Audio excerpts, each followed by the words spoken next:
Akibat cuaca buruk dan angin kencang yang melanda perairan Karimun, Kepulauan Riau, jembatan ponton penghubung dermaga keberangkatan di Pelabuhan Sri Tanjung Gelam terputus.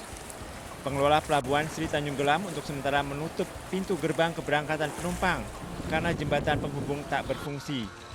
Tak hanya merusak jembatan ponton di dermaga pelabuhan, angin kencang juga menyebabkan kapal bot ambulan milik Badan Amil Zakat Pemkab Karimun terbalik dan nyaris tenggelam.